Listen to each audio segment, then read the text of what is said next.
अगर वो कोई भागना चाहे तो भाग तो सकता है, इतना तो ऊपर से नीचे आके और रोड पे कैसे आएंगे ऊपर से नीचे? इतना पतला सा जीना है, थोड़ा भारी आदमी हो तो चढ़ भी ना पाए। अब बताइए, वो एक ही रास्ता अंदर गए, वो बंद हो गया, कैसे जाएंगी लड़कियां? कहाँ भागेंगी? उनके जो गुर्गे हैं पाले हुए, कहाँ जाएंगे? नीचे नीचे उनके तमाम स्टेक होल्डर्स होते हैं। अच्छा, चाहे रिक्शे वाला हो, ठेले वाला हो, दुकानदार हो, जो वहाँ है, हर कोई उनकी हिस्सेदारी में है। बच्ची के परिवार ने संपर्क किया, जी आप हमारी बच्ची को आप निकाल सकते हैं, 10 महीने हो गए और हमें पता है कहाँ है, हम नहीं निकाल सकते। लड़की कभी कभी हमसे बात भी करती है, रोती है, और 16 साल भी नहीं हुई अभी। अब वो सुनने में आता है कि कॉलेज गर्ल्स ये सब कामों में इन्वॉल्व हो गई हैं। ये जो प्राइवेट कॉलेज है ना, ये आपको क्या परोस के देगा? आपकी फीस के बदले खुली छूट। 12 लड़कियां निकली। 12? अच्छा। और ऐसे नर पिशाचों पे शर्म, इतने मोटे मोटे आदमी, वो 50 साल का, 55 साल का, बाल नहीं है सिर पे, और जवान लड़कियां कॉलेज गर्ल्स। कभी कभी एक आदमी आता था जिसे बताती थी मेरा पति है, लेकिन फिर धीरे आत्मीयता बढ़ी तो फिर तब उसने बताया कि पति तो नहीं है ये भी मेरा, और मुझे तो मेरे फादर पुलिस में थे और मुझे बहुत बचपन में उठा लिया गया था। मैं हर बार ये बात सबको कहती हूँ कि आप समझते हैं कोई खास आदमी है जो लड़कियों को फंसा के लाता है, कोई खास आदमी नहीं होता। आपके इर्द गिर्द ऐसे भेड़िए, ऐसे नरपिशाच घूम रहे हैं जो आपकी बेटियों पे पंजे गड़ाए हुए, नजरें गड़ाए हुए, कहीं भी नोचना खसोटना, और बहुत बुरा जो वो कर सकते हैं। और लड़की जितना चीखेगी और वो चिल्लाएगी नहीं, किसी तरह की आवाज़ निकालेगी, तो उनको आनंद नहीं आ रहा है। ऐसा नहीं है कि वो पैदाइशी वेश्या थी, उनकी अस्मिता कैसे मरती होगी कि जब एक आदमी उनको छू के देखे वो गुदाज है या नहीं है, उसके जिस्म में जान है या नहीं है, और उसके लिए, उस गुदाज होने के लिए उसको ऑक्सीटॉक्सिन लेने पड़े। एक रात में एक नहीं, 15 से 20 भी हो सकते हैं। तो सोच के देखो उन पे क्या बीतता। वो जिस्म है उनका, मशीन है वो एक। ये क्या है, ये क्या किया? और मैंने कहा सब ठीक, मुझे छुओ मत। क्यों? मैं HIV पॉजिटिव हूँ। HIV? आप कौन, क्यों आ गई? कैसे कहेंगे? ये तो हम बालिग हैं। अरे पूरा कॉलेज प्रशासन खड़ा है उनका। अच्छा, कैसे कहेंगी? मुंह ढक के वो निकल रही है, और मैं उन्हें बराबर कह रही मीडिया आ गया तो तुम्हारी बदनामी हो जाएगी, भाग जाओ। आप क्या समझते हैं वो रेड लाइट एरिया है? आप लोग तो ये भी नहीं जानते रेड लाइट एरिया कहाँ क्यों जाता है। पर हर जगह रेड लाइट है, हर रेड लाइट पे, हर पोल पे लड़की खड़ी है अगर, तो रेड लाइट एरिया तो वहाँ भी है।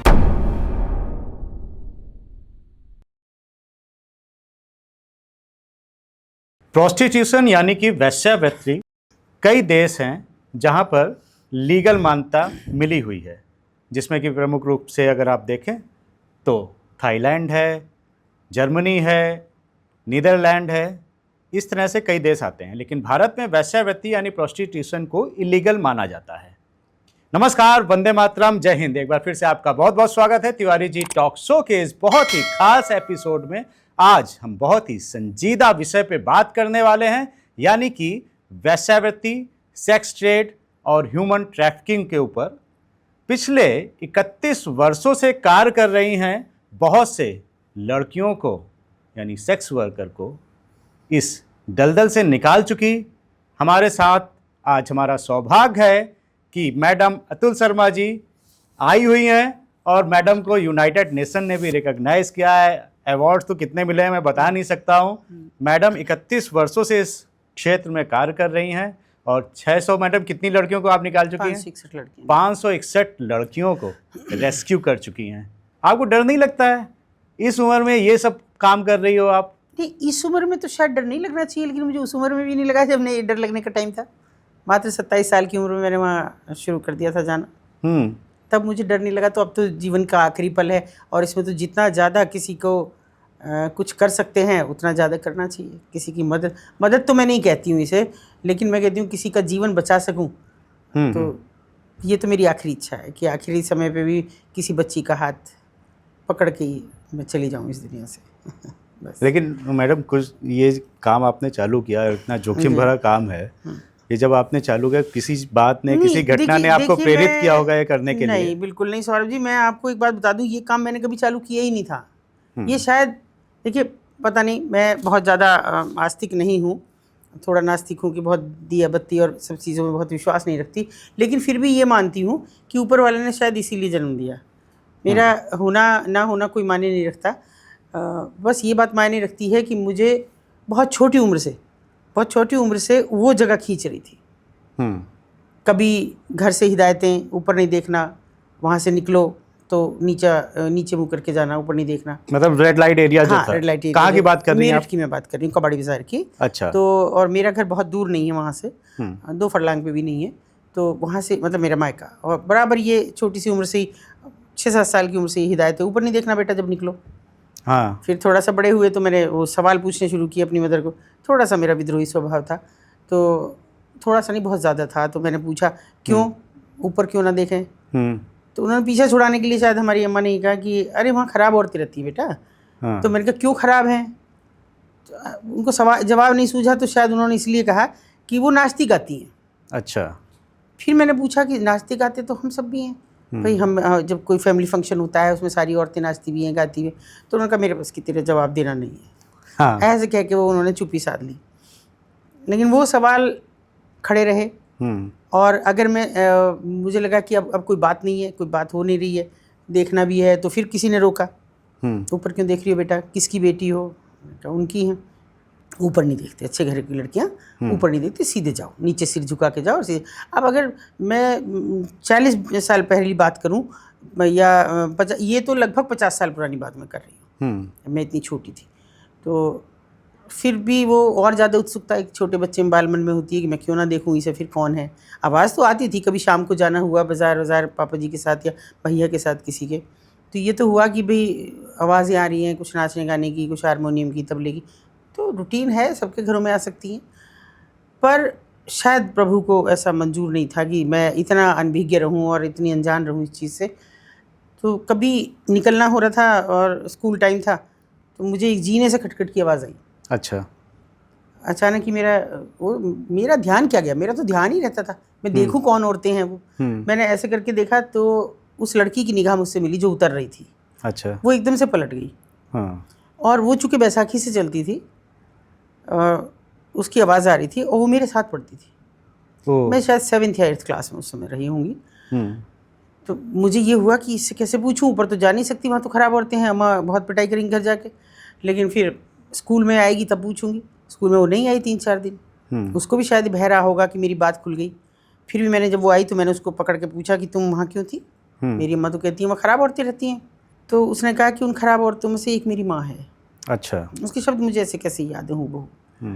और अच्छी बात यह है कि मैं पोलियो है मुझे बचपन से और मैं बदसूरत हूँ, तो मुझे पढ़ने का मौका मिला। अच्छी बात यह है वहाँ कोई बच्चा नहीं पढ़ता है, तो इसलिए मुझे पढ़ने का। और अब मुझसे कभी कुछ मत पूछना। फिर हमारे बिल्कुल रास्ते अलग हो गए। मैं कभी नहीं बोली उससे। मैंने कहा तो ख़राब औरतें हैं, वहाँ की लड़की है, तो मुझे क्या बात करनी है इससे।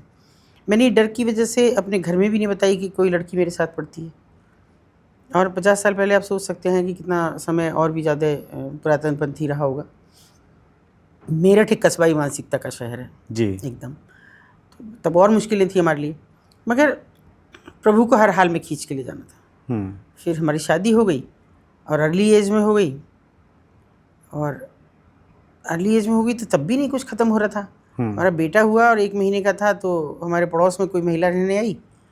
अब वो जो महिला थी बड़ी सुंदर सी, 35-36 साल की उस वक्त रही होगी, और मेरी मात्र 18 साल की उम्र थी उस समय। अच्छा। हाँ, तो वो उसको खिलाती थी। वैसे वो झाड़ू पोछा वोछा करती, देखने में बड़ी सौम्य सी लगती थी, अच्छी सी सुंदर सी, लेकिन फिर भी वो झाड़ू पोछा, एक घर में खाना वाना बनाती थी, इस तरह का उसका सब काम वाम था। और एक कभी कभी एक आदमी आता था जिसे वो बताती थी मेरा पति है। लेकिन फिर धीरे आत्मीयता बढ़ी, तो फिर तब उसने बताया कि पति तो नहीं है ये भी मेरा, और मुझे तो मेरे फादर पुलिस में थे और मुझे बहुत बचपन में उठा लिया गया था। अच्छा। 7-8 साल की उम्र में पापा की कहीं से रंजिश हुई होगी और मुझे उठा लिया और मुझे बेच दिया गया। ओह। हाँ, और वहीं बड़ी हुई हूँ, वहीं धंधे में सब रही हूँ। फिर मैंने कहा अब यहाँ कैसे, तो वो भी मुझे अभी समझ नहीं आ रहा था, क्योंकि पूरी तरह से कभी खुल के बात हुई नहीं थी। उस ज़माने में कोई करता भी नहीं था, टीवी भी नहीं था ऐसा कि भाई टीवी में कुछ सुन ले। तो तब उसने बताया मुझे, महिला ने, कि भाई एक सज्जन, हमारे पास तो आते ही हैं ग्राहक, उसने मुझे असलियत बताई कि अभी नाचना गाना कुछ नहीं है, अभी ये देह व्यापार है। अच्छा। तो मुझे वो भी बहुत औकड़ लग रहा था कि ऐसे कैसे हो सकता है कि कोई भी आदमी आएगा किसी औरत के साथ पैसे देके और इस तरह करेगा। तब उसने बताया कि ये सच्चाई है, और मेरे यहाँ मेरे गांव का एक आदमी आया एक दिन, मैं उसको पहचान गई, क्योंकि वो पहले से ही बड़े थे, जवान थे, तो मैं पहचान गई, वो मुझे नहीं पहचान पाए। तो मैंने उन्हें कहा चाचा जी मैं उनकी बेटी हूँ। उन्होंने मान लिया थोड़ी देर की पूछताछ के बाद, और मान लिया कि हाँ ठीक है। लेकिन देखिए कड़वी सच्चाई क्या है कि चाचा जी यहाँ तक तो ठीक है, मगर देह धर्म अलग है। जिसका पैसा दिया है उसके लिए वो बैठे उसके साथ, और हर दिन आके बैठे और उसे ये आश्वासन देते रहे मैं निकालूंगा, मौका देख के निकालूंगा। वो गवर्नमेंट जॉब में थे और इस बीच उन्होंने अपनी ट्रांसफ़र ली मेरठ। और मेरठ लेके उसको कहा कि सब पैसा जेवर ले आना, बाहर तुम्हें बहुत ज़रूरत पड़ेगी, क्योंकि मान लो तुम्हारे माँ बाप ने भी नहीं रखा तो फिर तुमको अपने ज़िंदगी काटनी है कैसे भी। ले आए और एक कमरा लेके रख दिया। एक दिन सब पैसा वैसा सब समेट के वो भाग गए। अच्छा। हाँ, क्योंकि वो रिटायरमेंट के नज़दीक थे और उनका रिटायरमेंट हुआ, वो शायद 5-6 महीने उस महिला के साथ रहे और सब लेके वो चले गए। उसके पास कुछ नहीं था, मतलब खाना बनाने तक के लिए भी कोई चीज़ नहीं थी उसके पास। फिर वो पड़ोस में ही, मैं हर बार ये बात सबको कहती हूँ कि आप समझते हैं कोई ख़ास आदमी है जो लड़कियों को फंसा के लाता है, कोई ख़ास आदमी नहीं होता। आपके इर्द गिर्द ही ऐसे भेड़िए, ऐसे नरपिशाच घूम रहे हैं जो आपकी बेटियों पे पंजे गड़ाए हुए, नज़रें गड़ाए हुए हैं। बस परखने की ज़रूरत है। ऐसे ही किसी एक ने उस पर नज़रें गड़ाई और कहा कि मैं रखूँगा तुझे। वो तो छोड़ गया, मेरी भी शादी नहीं हुई है, मैं रखूँगा। और उसने वो हमारे घर के सामने किराए पे कमरा लेके उसको रखा। मगर उसके लिए वो कुछ कर वर तो रहा नहीं था, कोई काम धंधा कुछ नहीं, उसी बेचारी को सब करना पड़ा, तो कभी भाग जाता था। तो मन में भी उसने सोच लिया था कि बस ज़िंदगी से निकल गई हूँ, अभी ठीक है, अपना पेट तो भरूंगी जैसे तैसे। फिर पता नहीं शायद उसकी गलती या मेरी गलती क्या रहा कि उसने हमसे कहा कि भाई मुझे मेरे घर वालों से मिलवा दो एक बार, क्या पता मुझे रख ले और मेरा अंतिम समय ठीक हो जाए। लगभग 35-40 के बीच की थी वो। हमने थोड़ी सी जिद की घर में, और ऐसा भी नहीं था कि कोई लाड़ चाव नहीं करता था, तो मान लिया सबने कि चलो भाई ये कह रही है, बड़ी बहू थी घर की, चलो भाई मिल लेते हैं। कुछ पारिवारिक लोग मिलके हम गए वहाँ पे, आए उसके माँ बाप, और उसके बाद में 2 बेटे भी हुए थे उनको, जो बिल्कुल हूबहू बहन की सूरत पे थे, सुंदर थे। सब आए मिलने, सब रोना धोना माँ बाप का हुआ बहुत, लेकिन हाथ जोड़ कर पलट के चल दिए। बोले जी रख नहीं पाएंगे। मैंने कहा क्यों, रख क्यों नहीं पाएंगे? ये कौन सा खुद से शादी करके थोड़ी चली गई कि आप नहीं रख पाएंगे? ये तो 8-9 साल की बच्ची थी और इसके साथ क्या क्या बीता आप जान भी नहीं रहे, सुन भी नहीं रहे। तो उन्होंने कहा नहीं, और उन्होंने हमारी बात सुनी भी नहीं, चले गए। उसके बाद एक लंबी बहस हमारे घर में भी चलती रही, हम वापस आए और शायद उसको लगा कि उसकी वजह से मेरे फैमिली पे कुछ असर पड़ रहा है, मतलब मुझ पे पड़ रहा है, क्योंकि मुझे प्रेशराइज किया जा रहा था, इससे बात नहीं करनी, इससे संबंध नहीं रखने। वो किसी वक्त निकल गई वहाँ से।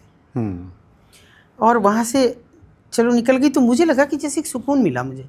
ये जो रोज़ रोज़ का झंझट मेरे घर में हो रहा था, हर दिन मुझे डांट भी पड़ रही थी कि क्या इससे क्यों बात करती हो, और मैं चोरी से उससे बात करने लगी थी, तो ये भी चलो हो गया, सब ठीक हो गया। अभी कुछ साल 6 महीना बीत जाता है तो वो एक दिन आती है, और वो भाई दूज का दिन था। आके उसने बहुत फल वल मिठाई उठाई, अच्छे से कपड़े वपड़े पहन रखे थे, और आके मुझसे बोला कि मुझे, मेरे बेटे को गोविंदा करके बुलाती थी, कि मुझे उसको टीका करना है, मैं उसे अपना भाई मानती हूँ।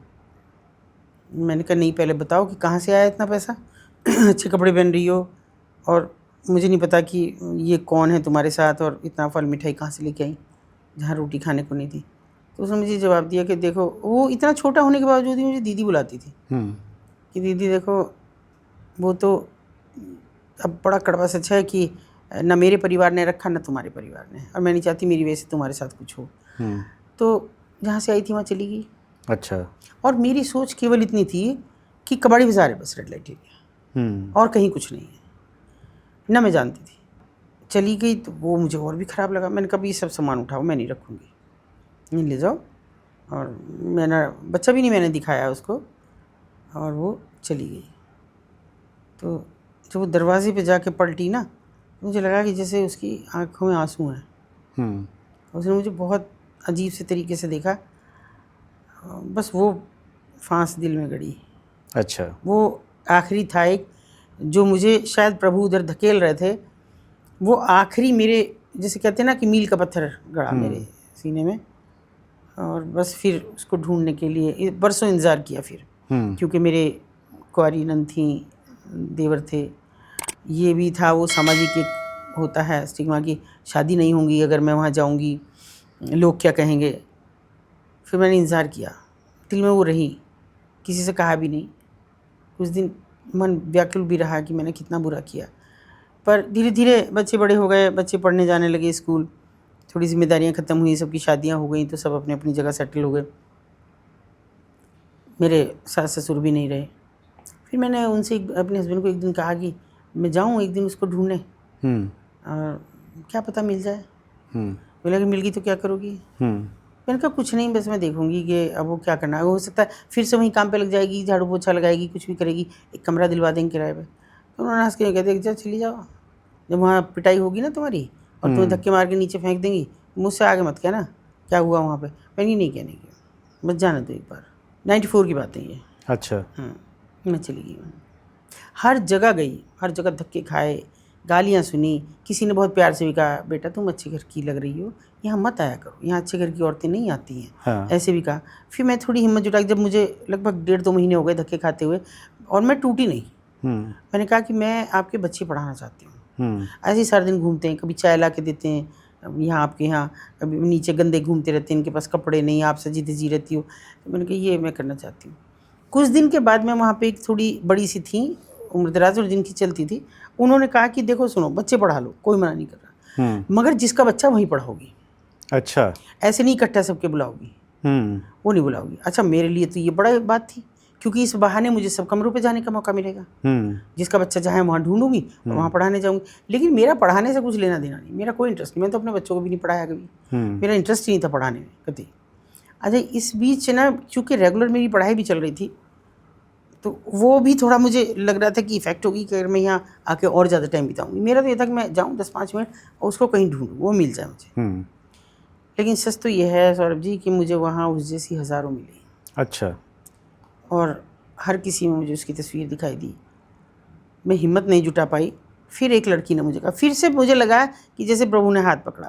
फिर से मुझे एक लड़की दिखाई दी और उसने मुझे कहा कि आप यहाँ आती हो, आप बहुत अच्छी हो, पर कुछ करोगी मेरे लिए या ऐसे ही? मैंने कहा नहीं करूँगी, बताओ, मुझे निकाल दो यहाँ से। मैंने कहा कहाँ जाओगी? बोली मुझे नहीं पता, यहाँ से निकाल दो। और मेरी बेटी भी है इनके पास। अच्छा। मेरी बेटी निकलेगी तो मैं निकलूँगी। बेटी कहाँ है? बहुत दूर है यहाँ से। अच्छा आपने बताया इतने बच्चे, तो मतलब सभी के बच्चे होंगे लगभग? हाँ। तो उसने कहा मुझे कि वैसे मुझे यहाँ 17 साल हो गए, पर मैं अपना घर नहीं भूली हूँ, मैं दुनिया नहीं भूली हूँ। पढ़ी लिखी हूँ, मैंने इंटर कर रखा है, टाइपिंग मुझे आती है, वो ज़माना टाइपिंग का ही था। टाइपिंग मुझे आती है, मैं कहीं भी कुछ भी काम कर लूँ तो मुझे काम दिला देना, अपनी संस्था में रख लेना। मैंने कहा अच्छा चलो देखते हैं कैसे निकलोगी। बोले वो भी रास्ता उसने बताया, मुझे नहीं पता क्या रेस्क्यू होता है। उसने बताया कि ऐसा करना, रात के लिए कस्टमर भेजना। अच्छा। वो मुझे, क्योंकि मुझे 17 साल हो गए, अब मेरा जाने का कोई प्रश्न ही नहीं है, इनको दिमाग में ही नहीं, कोई रेस्क्यू होता नहीं था, तो इसलिए कोई शंका भी नहीं थी। मुझे यहाँ पे पैसे देके और रात भर के लिए ले जाना, लेकिन सुबह 6 बजे मुझे वापस करना है। अगर लड़की मेरी नहीं आई, मेरी बेटी, तो 6 बजे मैं वापस आ जाऊँगी। अच्छा। रुकूंगी नहीं, वरना मेरी बेटी को खतरा हो जाएगा। अभी तो मैंने कहा थोड़ा सा समय दो, किससे बात करें किससे बात करें। फिर करीब प्रशासन में बात की, अधिकारियों से बात की, कन्विंस हुए। तब लोग इतने ख़राब भी नहीं थे। कन्विंस हुए कि ठीक है, अगर कोई लड़की निकलना चाहती है कुछ करेंगे उसका। फ़ोन वोन के ज़माने नहीं थे, तो बाई रोड एक बंदा भेजा गया कि सुबह 6 बजे से पहले, वो भी प्रशासन नहीं भेजा, कि बाई रोड वापस लाओगे लड़की को, लेके आना। और वहाँ फ़ोन वोन भी हुए। अच्छा। लैंडलाइन पे सरकारी कर्मचारी अधिकारियों को वहाँ भी फ़ोन हुए, आपस में कम्युनिकेशन हुआ कि भाई एक बच्ची है वहाँ पे, उसको नज़र रखना, उठाना नहीं है। हाँ। नज़र रखना, नहीं तो यहाँ इसकी जान को और उसकी जान को दोनों खतरा हो जाएगा। हाँ। सिर्फ नज़र रखो जब तक हमारा बंदा पहुँचता है। हाँ। उसके बाद उसके हैंड ओवर करके भेज देना। खैर 6 बज गए और 6 बजते ही लड़की ने कहा, रात भर हम लोग बैठे वहाँ।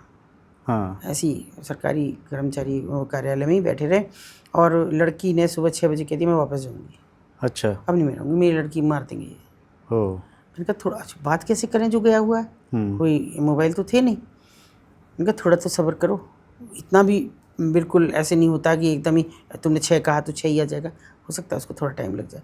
इस बीच कुछ वायरलेस से आने लगा मैसेज कि वो महिलाएं थाने में फजीता कर रही हैं कि रात हमारी लड़की को ले गया और अब मुकदमा लिखिए जी अपहरण का। तो वो तो खैर उन्होंने आश्वस्त किया कि मुकदमा कैसे लिखा जाएगा, हम यहाँ बैठे हैं, काहे आप परेशान हो रही हैं, सब कुछ हमारी नज़रों में। 7 बजे के लगभग वो बंदा आया बेटी को लेके। अच्छा। हाँ। और वो जो पल था, मैं भी बहुत रोई। मुझे लगा कि मैंने उस महिला के प्रति जो अपराध किया, उससे इतना सा जर्रा भर थोड़ी सी मुक्ति मिली कि तुम नहीं, तुम्हारे जैसी और भी। और फिर नहीं, मैंने कोई पीछे मुड़ के नहीं देखा। कभी भी। फिर तो मेरा मकसद ये था, मैंने कभी उन औरतों को बुरा नहीं माना, पर अच्छा, जो मालकिन भी हैं मुझे कभी वो बुरी नहीं लगी। लेकिन दीदी एक चीज़ बताइए, अगर वो कोई भागना चाहे तो भाग तो सकता है, इतना तो ऊपर से नीचे आके और रोड क्यों पे। आए, कैसे आएंगी ऊपर से नीचे, हाँ, बताइए कैसे? आपने वो लोकेशन कभी शायद देखी नहीं, इतना सा मैंने जीना देखी, होता। हाँ। आप पुरानी दिल्ली में चले जाइए, एक छोटा सा जीना दिखेगा मकानों ठीक है। में, वो 2 जगह खुलेगा, अच्छा। है इतना पतला सा जीना है कि थोड़ा भारी आदमी हो तो चढ़ भी ना पाए। अब बताइए वो एक ही रास्ता अंदर गए, वो बंद हो गया, कैसे जाएंगी लड़कियां, कहाँ भागेंगी वो? उनके जो गुर्गे हैं पाले हुए, वो कहाँ जाएंगे? नीचे नीचे उनके तमाम स्टेक होल्डर्स होते हैं। अच्छा। चाहे रिक्शे वाला हो, ठेले वाला हो, दुकानदार हो, जो वहाँ है, हर कोई उनकी हिस्सेदारी में है। कैसे भाग जाएंगी? और वो बच्चे वाला बताया कि बच्चा भी रख लेते हैं। बच्चा रख लेती हैं, और माँ तो माँ है।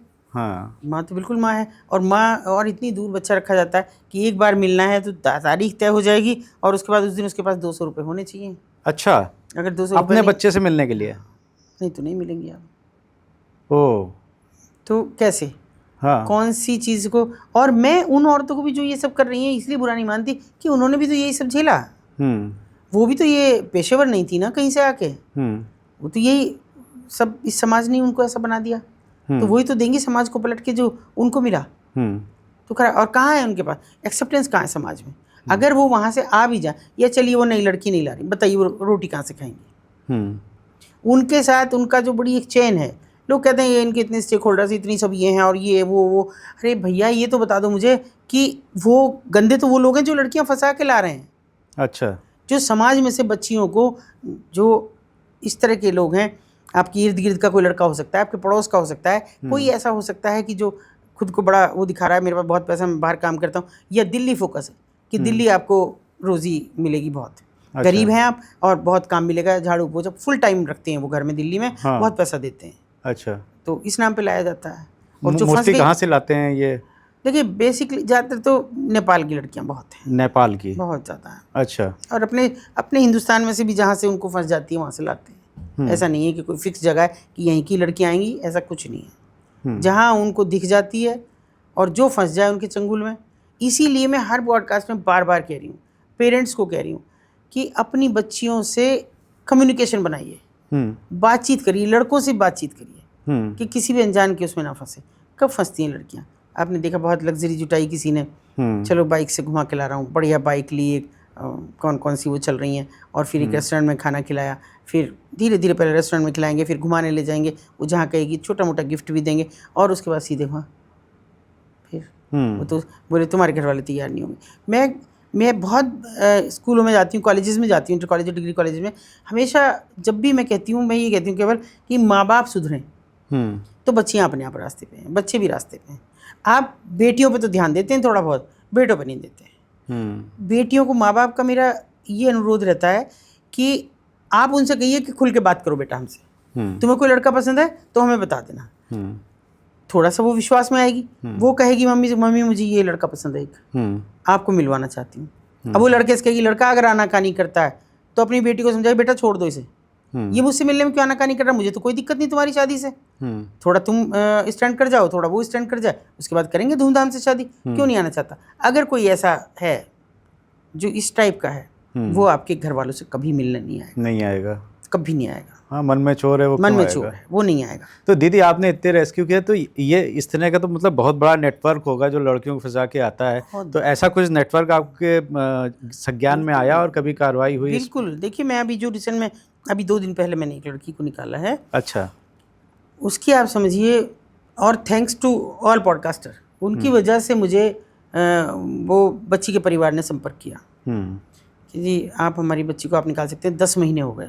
अच्छा। और हमें पता है कहाँ है, हम नहीं निकाल सकते। लड़की कभी कभी हमसे बात भी करती है, रोती है, और 16 साल भी नहीं हुई अभी, और गुहार करती है बहुत कि हमें निकाल दो। उन्होंने हमें बताया, हमने तुरंत, देखिए हमारे कुछ ऐसा नहीं, हमारे स्टेक होल्डर्स नहीं, हमारे भी जैसे सबसे ज़्यादा हमारी मदद करते हैं जीआरपी और सीआरपीएफ सबसे ज़्यादा हमारे करते हैं। और मेरे जैसे और काम करने वालों को भी, जो बॉर्डर्स पे कर रहे हैं, उनको बीएसएफ बहुत साथ देती है। जैसे ही हमने उनको खबर दी, मैंने कहा ऐसे ऐसे सुना है कि वो लड़की स्टेशन तक आएगी आज, कोशिश कर रही है वहाँ से आने की, तो आपको फोकस रखना है कि कैसे आएगी। और देखिए मुझे कुछ भी नहीं करना पड़ा, कुछ भी। मेरी वहाँ जीआरपी ने और सीआरपीएफ के अधिकारियों ने, उच्चाधिकारियों ने, मैं छोटे सिपाही दरोगा की बात नहीं कर रही, उच्चाधिकारियों ने मेरी इतनी मदद की कि वो बच्ची सुरक्षित हम परसों रेस्क्यू कर पाए।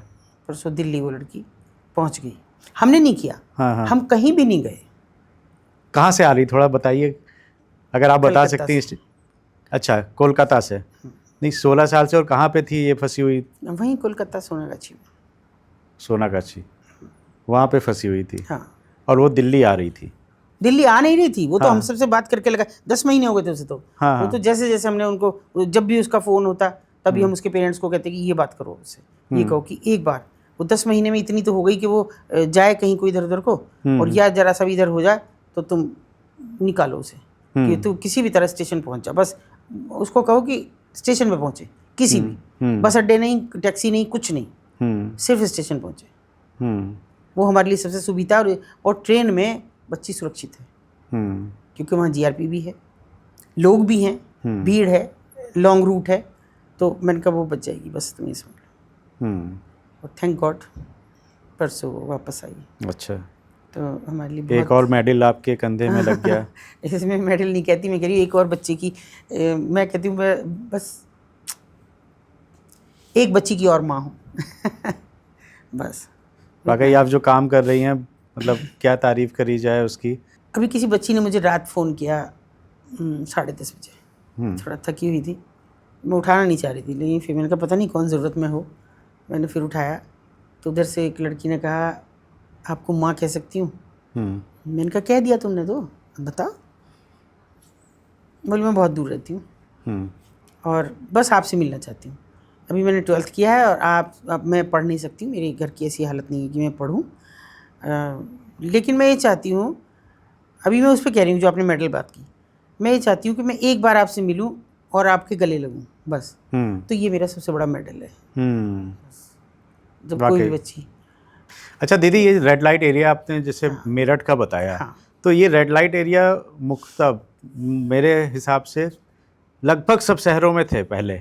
अब कुछ में दिल्ली में अभी भी देखिए जीबी रोड के नाम से है। नहीं ऐसा नहीं है। हाँ, देखिए अगर आप गौर से देखेंगे, ये हर उस जगह है जहाँ कैंट है, कैंटोनमेंट। अच्छा, हर उस जगह है। उसके पीछे क्या रीज़न है? देखिए एक तो ये कि सैनिक अपने परिवारों से बहुत दूर रहता है, हाँ, है ना, हो सकता है वहाँ एंटरटेनमेंट कर सके, वहाँ जा सके, लेकिन उसके बाद वो उस खतरे से भी आगाह होते थे कि वहाँ पे बोर्ड लगाया हुआ था सैनिकों का प्रवेश निषेध, यानी आप वर्दी में नहीं जाएंगे, पहली बात। दूसरी बात, आप ध्यान रखें आप सैनिक हैं तो वहाँ कोई चीज़ शेयर नहीं करेंगे, क्योंकि नशा करके या कोई आपको हनी ट्रैप में फंसा के किसी तरह की बात ना करे, तो प्रवेश वर्जित का भी वहाँ बोर्ड होता था। लेकिन बेसिकली वो इसीलिए, पुराने ज़माने से तो थे ही। अगर किसी शहर की बसाहट है तो वो वहाँ तवाइफी दौर था, जैसे अपना शहर है बनारस है, इन सब में तो ऐसा था कि वो तवाइफी दौर से महिलाएं चली आ रही थी, और बसाहट ऐसी थी कि अगर वहाँ देखो तो दाल मंडी बनारस में बीचों बीच है शहर के, और मेरठ में देखो तो कबाड़ी बाज़ार बीचों बीच है शहर के। और कबाड़ी मेरठ तो बसा ही ऐसा है कि 9 दरवाज़ों में से है, तो 9 के 9 दरवाज़ों में से आएगा आदमी तो कबाड़ी बाज़ार तो पहुँचेगा ही पहुँचेगा। अच्छा, इस तरह से बसा हुआ है वो, बिल्कुल 9 दुर्गा के स्वरूप में। हाँ, चाहे हापुड़ से आ रहा हो या इधर गाजियाबाद से आ रहा हो, दिल्ली गेट है, बुढ़ाना गेट है, लिसाड़ी गेट है, तो वो सारे गेट हैं। वो अब रहे नहीं, इक्का दुक्का गेट बचे हैं, तो वो उस तरह से उनका आना। बागपत गेट है और कम्बोह गेट है आना, और उसके चारों तरफ नाला होता था, सिक्योरिटी है नाले अभी, तो वो एक ही सिस्टम में बसा हुआ। तो ये तो शायद पहले से बसा हुआ था, लेकिन ज़्यादातर हर जगह जहाँ बड़े, चाहे आगरा है, बनारस है, मेरठ है, मुंबई है, कलकत्ता है, जो बड़े बड़े जहाँ कैंट एरियाज थे वहाँ इनकी बसाहट है। अच्छा, हाँ, मगर स्वरूप क्यों परिवर्तित हुआ कि हमारे पास एंटरटेनमेंट के और साधन आ गए। सामान्य किसी को गाना सुनना है तो टीवी थे, आ गए थे गाना सुनना, रेडियो थी, फिर मोबाइल आए, आपने उस पर देखना और सुनना शुरू कर दिया, और अभी रही सही कसर आपके OTT ने पूरी कर दी। आपको कहीं भी जाने की ज़रूरत नहीं है, आप वो देख रहे हैं कि आप शर्मिंदा क्यों नहीं हो रहे, मुझे नहीं समझ आ रहा। अच्छा दीदी, एक चीज़ और लगती है कि ये मतलब सब सरकारों को पता है, और जीबी रोड कितने सालों से सुनते चले आ रहे हैं, इतनी सरकारें आई गई और किसी ने कोई कार्रवाई नहीं करी, ना करता है। कभी नहीं। तो इसके पीछे क्या रीज़न है? शायद वो उनके एजेंडे में नहीं, वो उन्हें औरत ही नहीं मान रहे। हम्म लोग कहते हैं कि शायद वो भी उनके स्टेक होल्डर हैं, पर ऐसा है नहीं, क्योंकि अब वहाँ कोई कमाई के साधन तो रहे नहीं। जो 200 रुपये 250 रुपये में अपना जिस्म का सौदा कर रही है, वो किसी को क्या देंगी? सरकारों का तो कोई एजेंडे में ही नहीं है। आप अभी देखिए, चुनाव शुरू होंगे, आप एजेंडे सबके पढ़ के देखिएगा, हर पार्टी का कहीं है जिक्र? नहीं, कहीं नहीं है। दूसरा, जब आप उन्हें सेक्स वर्कर कह रहे हैं, पैसे के बदले देह से काम लेना, वर्कर वो हुआ, चाहे वो लेबर है, वो भी अपना श्रम दे रहा है, शारीरिक श्रम, आप उसे लेबर मान रहे हैं, और वर्कर कह रहे हैं ना, मैसन वर्कर हो गए आपके पेंटर हैं, अब कोई भी है, वो सब आपके लेबर में आ रहा है। ये क्यों नहीं है? जब आप इनको सेक्स वर्कर क्यों कह रहे हैं? फिर कुछ और नाम देते, क्यों आपने वर्कर लगाया इनके साथ? इनके तो कोई आधार कार्ड नहीं, कोई वोटर कार्ड नहीं, कोई पैन कार्ड नहीं। ये अलग बात है कि भाई हम लोगों ने, हम जैसे जो भी सामाजिक संगठन के लोग काम करते हैं, तो उन्होंने ये सब बनवाए उनके, कि आपको कहीं तो खड़े होने की जगह दे सरकार, कहीं ऐसा ना हो कि आपको निकाल के कहीं बाहर फेंक दे कभी। तो सबके हैं, सबके पास, वो जागरूक भी हैं, मगर सरकारों के एजेंडे में ही नहीं है। वो उधर देखना ही नहीं चाहते। कबूतर हो जाते हैं लोग कि बिल्ली है सामने दिख रही है कि वो खा रही है हमें, हमारे परिवार को खा जाएगी पूरे को, लेकिन हमने आँख बंद कर ली, बच गए। कोई बचता है ऐसे?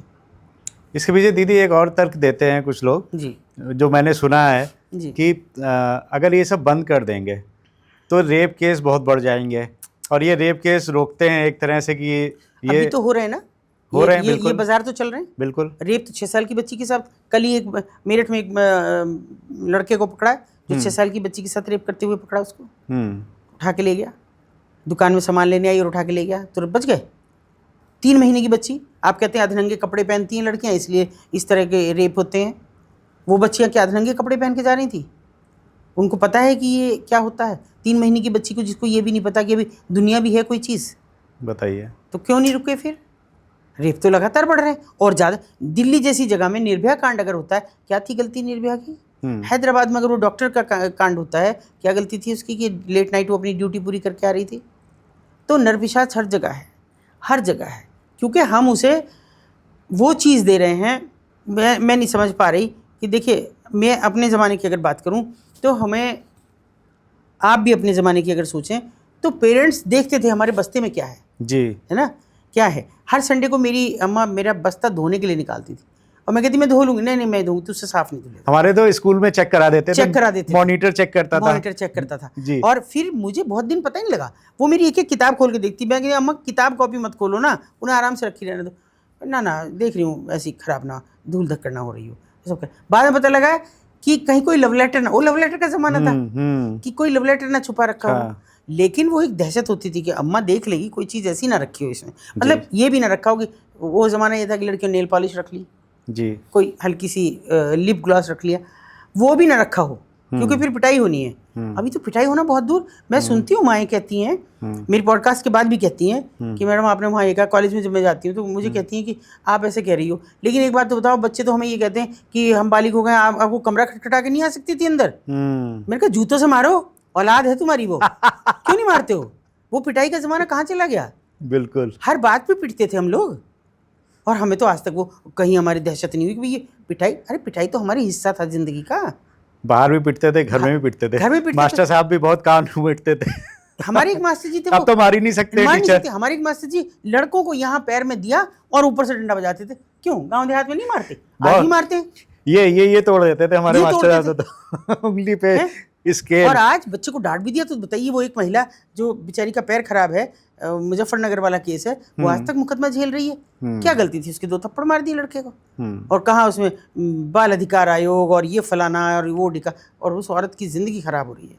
बिल्कुल, ये क्या हुआ भाई? कहाँ दुनिया में कौन सी में जा रहे हैं? और बच्चे क्या आपके फ़ोन में देख रहे हैं, क्या नहीं देख रहे, कभी तो चेक करो, नहीं करते आप। तो जब वो जो कुछ फ़ोन में देखेंगे, वो तो लड़के बाहर जाके वो करेंगे, उनको कोई नहीं मिलेगा तो बच्चा मिलेगा। और ये सर्वाइवल ऑफ द फिटेस्ट है, कहना नहीं चाहिए मुझे बात, लेकिन कमज़ोर पे ताकत की आजमाइश है ये, है ना। लोग कहते हैं कि ये सिद्धांत था कि जो बड़ा जानवर है छोटे को खाएगा, छोटा उससे छोटे को। अगर ये नहीं खाएंगे तो दुनिया जानवरों से भर जाएगी, कैसे कोई मरेगा। मगर ये इसका अगर मैं उल्टा कहूँ तो ये कमज़ोर पे ताकत की आजमाइश हो गई है। जितनी कमज़ोर चीज़, जो चीखेगा, जो चिल्लाएगा, उसमें आपको आनंद आएगा। वही सेम रेड लाइट एरिया का हाल है। लड़की को कितना कितना टीज़ किया जाता है, कितना प्रताड़ित किया जाता है, इसकी आप कल्पना कर भी नहीं सकते। कैसे वो मारपीट नहीं है, वो मारपीट नहीं है, वो कहीं भी नोचना खसोटना और बहुत बुरा जो वो कर सकते हैं। और लड़की जितना चीखेगी और वो चिल्लाएगी नहीं, किसी तरह की आवाज़ निकालेगी, तो उनको आनंद नहीं आ रहा है। मतलब ये कैसे आनंद की प्राप्ति है कि जिसमें एक औरत दर्द से करहा रही है और आप खुश हैं उसमें, क्योंकि वो अपनी बीवी के साथ वो नहीं कर सकता, अपने परिवार में नहीं कर सकता। तो वो ऐसी वस्तु हैं जहाँ वो कर सकता है। ऐसे करके अगर कोई देख रहा है, ऐसे करके अगर किसी को कोई देख रहा है, जैसे मोल भाजी करने आया, सब्जी भाजी का मोल करने आया हो, तो सोचो उस अंदर से कैसे मरती होगी वो औरत। ऐसा नहीं है कि वो पैदाइशी वेश्या थी, उनकी अस्मिता कैसे मरती होगी कि जब एक आदमी उनको छू के देखे वो गुदाज है या नहीं है, उसके जिस्म में जान है या नहीं है, और उसके लिए, उस गुदाज होने के लिए उसको ऑक्सीटॉक्सिन लेने पड़े। तो उससे ज़्यादा बुरा कुछ हो सकता है? और फिर भी अगर सरकारें चुप हैं, लोग चुप हैं, समाज चुप है, तो शायद ऊपर वाले को यही मंजूर होगा। इतना बुरा। अगर अपनी बेटियों को आप पापा की परी और जाने क्या क्या कहते हैं, एक बार उन परियों को भी तो देखो क्या बीतता है। रोटी उनके पास नहीं होती है, जहाँ वो खाती हैं वहाँ इतनी गंदगी होती है, कंडोम होते हैं, गुटखा थूका होता है, गंदगी थूकी हुई होती है, वहाँ बैठ के वो रोटी खाती हैं। नहाने के लिए उनके पास बाथरूम नहीं है, केवल एक चबूतरा है, वो उनकी ज़िंदगी है, उसी पे नहा लो, उसी पे अगर आपको बाथरूम करना है तो वहीं कर लो। बस केवल एक टॉयलेट बना हुआ है जहाँ पे आपको शौच के लिए जा सकते हैं आप। तो किसके? एक इतनी सी जगह में 3-3 केबिन, 4-4 केबिन है। केबिन नहीं है, पर्दे लटके हुए हैं केवल बीच में। अच्छा। और हर जगह एक गद्दा है, एक लड़की उधर है, एक लड़की इधर, एक लड़की इधर, एक इधर है। तो सोचो, एक लड़की को दूसरे का दर्द सुनाई दे रहा है, लेकिन एक दूसरे से शेयर भी नहीं कर सकती जो लड़कियाँ। तो आप कौन सी दुनिया में हम जी रहे हैं? और वो ख़राब औरतें हैं। अगर मेरी माँ आज जिंदा होती तो मैं उनसे पूछती, ये ख़राब औरतें नहीं हैं। ख़राब वो हैं जो इस समाज में आपके बेटे, आपके भाई, आपके पिता, आपके पति जो वहाँ जा रहे हैं, वो ख़राब है। वो आपके घरों से निकाल के नहीं ले जा रही उनको। ख़राब वो औरतें हैं जो लग्जरी जुटाने के लिए, जिन्हें मोबाइल फ़ोन चाहिए, जिन्हें ब्रांडेड कपड़े, ब्रांडेड शूज़, ब्रांडेड ज्वेलरी, ये सब चाहिए, वो ख़राब है। और इसके लिए वो एक एक रात के लिए बुक होके जाती है, वो है। और उनको तो ये भी नहीं पता कि एक रात में एक नहीं, 15 से 20 भी हो सकते हैं। अच्छा। तो सोच के देखो उन पर क्या बीतता। वो जिस्म है उनका, मशीन है वो एक, कोई भी आए चला जाए। अच्छा, रेस्क्यू करने के बाद कोई भी उनका फिर आगे क्या प्रोसेस होता है? कभी शादी पहले तो ये है वगैरह? कि जिनके हम पेरेंट, पहले तो मैं कोशिश ये करती हूँ, मुझे एक रेस्क्यू करने में काफ़ी टाइम लग जाता है, 3-3, 4-4 महीने लग जाते हैं, क्योंकि लड़की घबरा ना जाए, मुकर ना जाए, जाने से इनकार ना कर दे, फेक ना हो जाए। और थैंक गॉड मेरा कोई कभी रेस्क्यू फेक नहीं हुआ। तो उसके लिए हमें उसे बहुत अपनापन करना पड़ता है, और मालकिन की नज़रों से छिपा के ये देखना पड़ता है कब मालकिन अगर बैठी है तो उसकी नज़रों से छिपा के हम उससे आई कांटेक्ट कैसे करें। टच थेरेपी हम लोग यूज़ करते हैं, वो कैसे करें। तो कभी हल्के से छू दिया, अच्छी लग रही, तेरी नेल पॉलिश अच्छी लग रही है, या सिर पे हाथ रख दिया, बाल अच्छे से बना, ख़राब से लग रहे हैं तेरे थोड़े, या कभी कह दिया शैम्पू नहीं किया आज, ऐसे। मतलब केवल उससे ये लगे कि हाँ ये तो हमें कुछ नुकसान नहीं पहुंचा रही, कुछ नहीं कह रही। और फिर लगा कि अब तो ये रोज़ हमारा इंतज़ार करती है जो लड़की निकलना है उसे, वो फिर हमारा इंतज़ार करती है कब आएंगी। अब मैं नहीं गई, एक लड़की मुझसे कहती है, मैं छोड़ देती हूँ लड़कियों को, हल्का सा उनको एक उम्मीद जगा के, और फिर छोड़ देती हूँ, फिर नहीं जाती उस जगह। 10 दिन बाद, 15 दिन बाद जाऊँगी तो आई नहीं आप, मैं तो आपकी इंतज़ार देख रही थी। मैंने कहा क्यों, मेरी इंतज़ार क्यों देख रही थी? ऐसे ही बस मिलने का मन हुआ। मतलब उनको उम्मीद जगी कि ये हमें कुछ यहाँ से इस नर्क से निकाल पाएंगी। और देखिए ऐसा नहीं है कि अगर वो लड़कियाँ जैसे मुझे याद करती हैं कि आप आई नहीं, आप, इनकी इमोशंस, लोग कहते हैं इमोशनलेस हैं वो, आदमी के पैसे छीनती हैं, धक्के देती हैं वहाँ से, ऐसा नहीं है। उनके साथ आपने जो करा वो आपको देती हैं लौटा के ज़रूर। मैं आपको एक घटना बताती हूँ कि मैं कभी उस बच्ची की बात करती हूँ तो मैं थोड़ा सा मुझे दुख होता है। अब वैसे हाँ, मैं वो लड़की बहुत सुंदर सी थी और मुझे उसे कन्विंस करने में, अपने से बात करने में मुझे महीनों नहीं सालों लग गए। मैं हमेशा उसकी बात करती तो वैसे करती मेरे से थोड़ा सा, मतलब मुझे ऐसे लगती कि जैसे हाँ मैं तेरे से क्यों बात करूँ, ऐसे मुझे लगता। फिर भी एक दिन वो ऐसे सामने बैठी रहती हैं वो ऐसे करके, और मैं जाके बेंच पे बैठ गई। उस बेंच पे फिर वो रुकती नहीं है, नीचे बैठ जाती है। तो लड़की बैठी, मुझे उसका खुला गला रहता है तो मुझे निशान दिखाई दिए, कुछ रेड रेड हो रहे थे सारे में। तो मालकिन ऐसे बैठी थी, कुछ छालिया वालिया शायद काट रही। मैंने उससे पूछा कि, तो उसने कहा, मैंने कहा नहीं पैसा। मैं तो कहना चाहती थी वो, मैंने कहा ये क्या है कि कस्टमर ने किया। मैंने कहा मना नहीं कर सकती थी कि भूख और पैसे चाहिए, मना कैसे करती। फिर मुझे एक थोड़ी सी उम्मीद लगी कि अब ये मुझसे बात करेगी। अचानक मैं एक दिन आ रही थी कहीं से, अपने घर से ही आ रही थी, और मैं थोड़ा डार्क कलर की साड़ी पहनी हुई थी। मैं चली गई, पता नहीं क्यों मुझे ऐसा लगा कि मुझे उससे मिलना चाहिए। मैं गई, संयोग से मालकिन नहीं थी। वो आई सामने से और बोली हाँ इतनी गर्मी में, ऐसे करके उसने एक दिन, जो कभी मैंने उसकी आवाज़ भी नहीं सुनी थी। मैंने कहा हाँ बस तेरे से मिलने का मन किया तो मैं आ गई, और इतनी डार्क साड़ी इतनी गर्मी में पहन रखी है। मैंने कहा बेटा एक फंक्शन था तो मुझे जाना पड़ा। तो आई पास में, फिर लाओ आपको तेल लगा दूँ, पैर में गर्म हो रहे हैं। मैंने कहा हमारे यहाँ तो बेटियाँ हाथ नहीं लगाती पैरों के, अलग हट जाए एकदम। तो उसने मेरे यहाँ रख लिया, सिर नीचे बैठी थी और लग रहा था मुझे कि रो रही है। रोती रही, मैंने भी कुछ नहीं छेड़ा, मैं सिर पे उसके हाथ फेरती रही। थोड़ी देर उसमें आहट हुई कुछ जीने में तो वो हट गई। कोई कस्टमर था, लेकिन मैंने उसकी तरफ थोड़ा सख्ती से कहा नहीं जाना, वो नहीं गई। उसकी डिमांड रहती थी, सुंदर लड़की थी, कोई और लड़की उसमें भेज दी, मेरी तबीयत ठीक नहीं है इसको ले जा। बातचीत होती रही तो फ़ोन वोन भी एक्सचेंज हो गए थे। रखते हैं हम पर्चियाँ बना के छोटी छोटी, अच्छा, हथेली में, कि कोई लड़की का जब टच थेरेपी में हम सेशन में जाते हैं तो उसके हथेली में दे दें एक बार। अगर पकड़ ली तो समझ लीजिए कि हमारा सक्सेसफुल हो जाएगा। लेकिन अगर उसने छोड़ दी, वो छुपाना हमारे लिए बड़ा मुश्किल होता है। उस पर पैर रखना तुरंत, मालकिन की नज़रों में ना आ जाए, और पैर के साथ उसको पीछे खींच के वापस लाना, उठाना बहुत मुश्किल काम हो जाता है वो। तो लेकिन ले लिया था, आपस में बात हो रही थी। एक दिन से बड़े खुश खुश, कहा कब आओगी? मैंने कहा मैं तो आ रही हूँ अभी रास्ते में। बोली मैं बहुत खुश है। बोली आ जाओ पहले जब बताऊँगी। फिर मैं आई तो उसने बताया, मालकिन थी नहीं, गई हुई थी अपने गाँव, कि मुझसे कोई प्यार करता है और शादी करने को कह रहा है। मैंने कहा बेटा यहाँ कोई शादी नहीं करता, और है तो पहले मैं मिलूँगी उसको, मुझे मिलवा, मैं अच्छे से उसका घर बार सब देख के आऊँगी कि वो तैयार है नहीं, उसके घर वालों को बता के आऊँगी, उसके बाद और फिर कोर्ट मैरिज करेंगे। ये ठीक है? तो मैंने कहा नाम वाम तो बता, इसी शहर का है? बोली हाँ आप जानती हो उसे। अच्छा। तो बोली आज नहीं। मैंने कहा फिर कब? कि जब आपसे मिलूँगा उससे बात कर लूँ पहले। कहा ठीक है, पक्का कर ले पहले उसे, और बता, और मत बताइयो कि मैं दीदी को बताऊँगी, ये बात मत बताइए, क्योंकि वो मुझे जानता है, तू कह रही है ना, तो हो सकता है वो डर जाए, तो मुझे मत बताना। ठीक है। एक दिन बाद ही उसका फिर फ़ोन आया कि बता दूँ। मतलब इतनी उत्सुक थी और इतनी खुश थी। अब मैंने कहा हाँ बता दे, चलो फ़ोन पे बता रही है तो। उसने जो नाम लिया, आप यकीन नहीं करेंगे, मुझे ऐसा हो गया जैसे हाथ पैर मेरे ठंडे हो रहे हों। अच्छा, अजीब सा मुझे हो गया। तो मैंने कहा बेटा मैं कल आऊँगी। आओगी पक्का? हाँ पक्का आऊँगी, जो वादा कर लिया पक्का आऊँगी। मैं गई, मैंने उसका हाथ पकड़ा। तो अच्छा ये था कि उसमें मालकिन थी नहीं, वो गई हुई थी गांव पे। तो मैं उसका हाथ पकड़ के नीचे ले आई, और आगे चौराहा है, चौराहे पे मैं ले गई उसे, और मैंने कहा देख सामने, वहाँ उसकी गुरचड़ी हो रही थी। अच्छा, हाँ, मतलब उसकी शादी हो रही थी? शादी हो रही थी, और इससे बराबर वादा कर रहा था मुझे पता था वो नहीं करेगा। हाँ।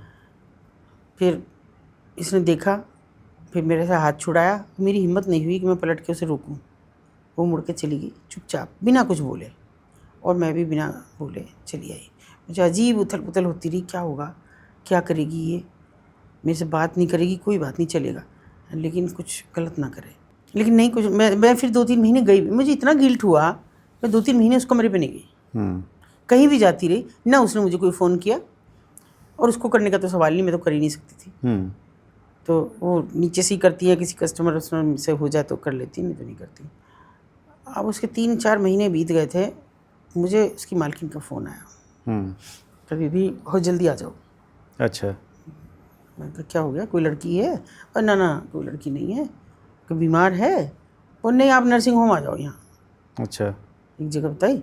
मैंने कहा ठीक है आ रही हूँ, कि लेट मत करना, बहुत जल्दी आना है आपको, कि कभी सोचो पहले काम ख़त्म कर लूँ। मैंने कहा अच्छा आ रही हूँ। मैं गई वहाँ तो ऐसे छोटा सा रूम उसने ले रखा था, और उसमें इतना बिल्कुल हड्डी का ढांचे की तरह वो लड़की पड़ी हुई थी, और रंग बिल्कुल काला पड़ गया था, एकदम धुआं जैसे उसका।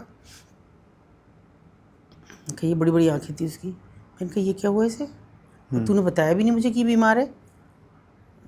वो रोने लगी मालकिन। देखो आप कहते हैं ना इनमें इमोशंस नहीं होते, लोग कहते हैं इमोशंस नहीं है और ये तो किसी को भी पकड़ती हैं और ये करती, कुछ नहीं।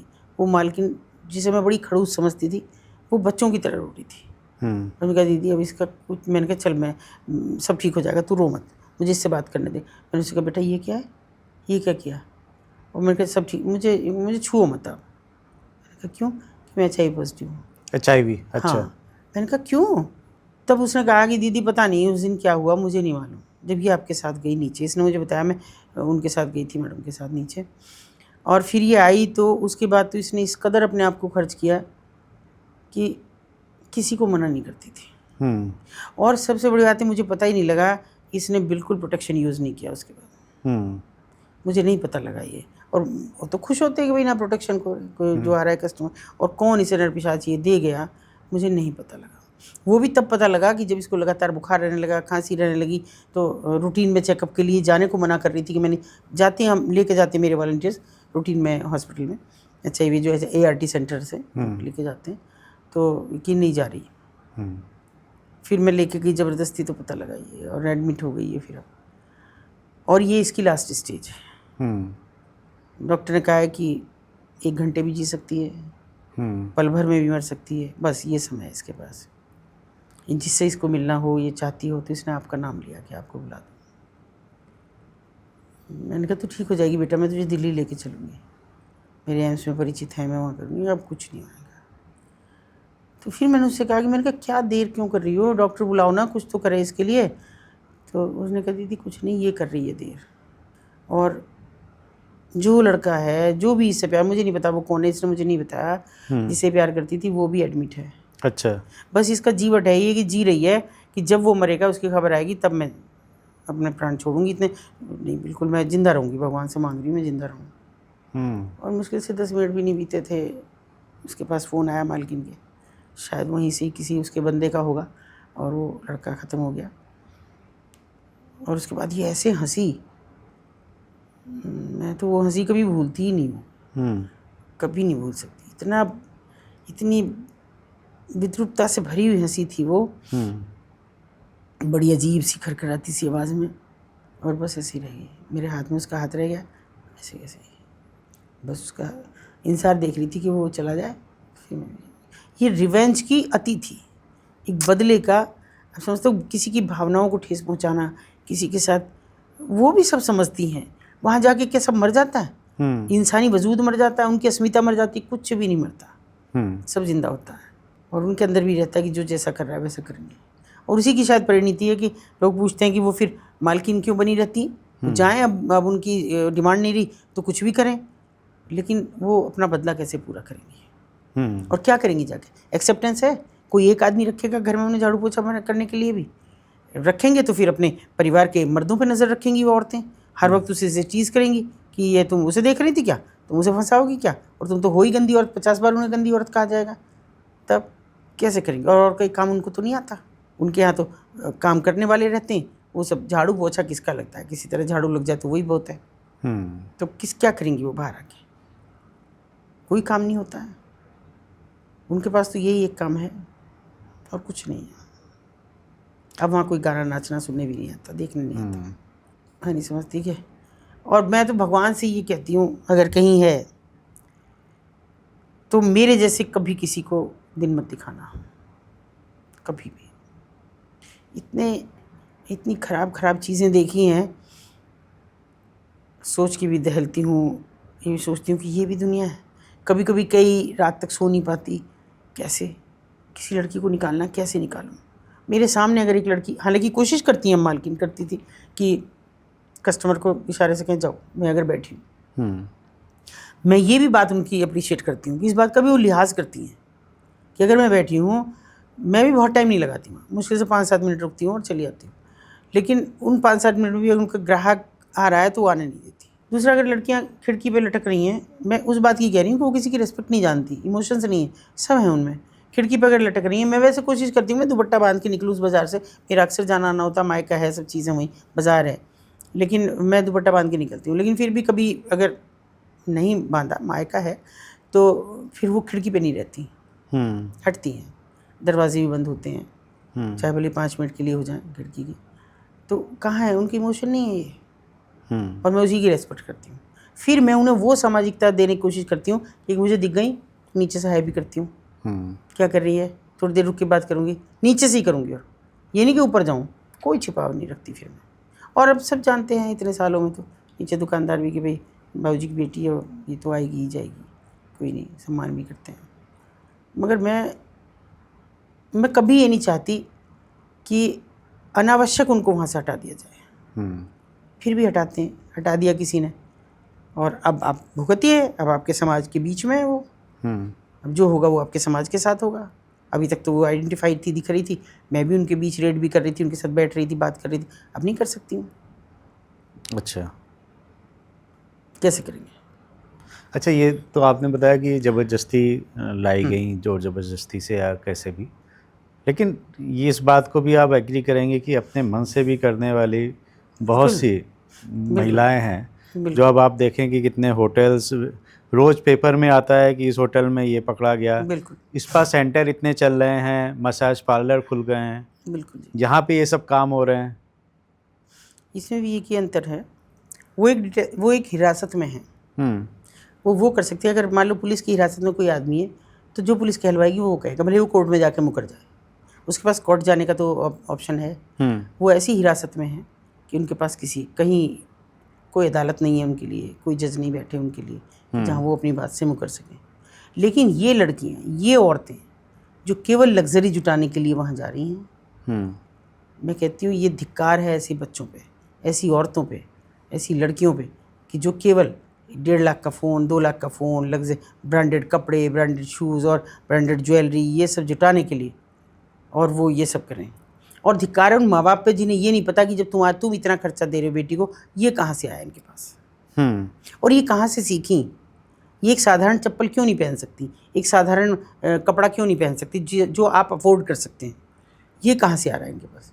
फ्रेंड ने दिलवा दिया, फलां ने दिलवा, कौन फ्रेंड है वो जो आपको 10,000 के शूज़ दिलवा रहा है, कौन फ्रेंड है आपको कि जो एक आपको ड्रेस दिलवा रहा है तो 20-20 हज़ार की या गुच्ची की या फलानी की, ये सब मिल रही हैं आपको, कौन दिलवा रहा है, माँ बाप भी नहीं पूछते।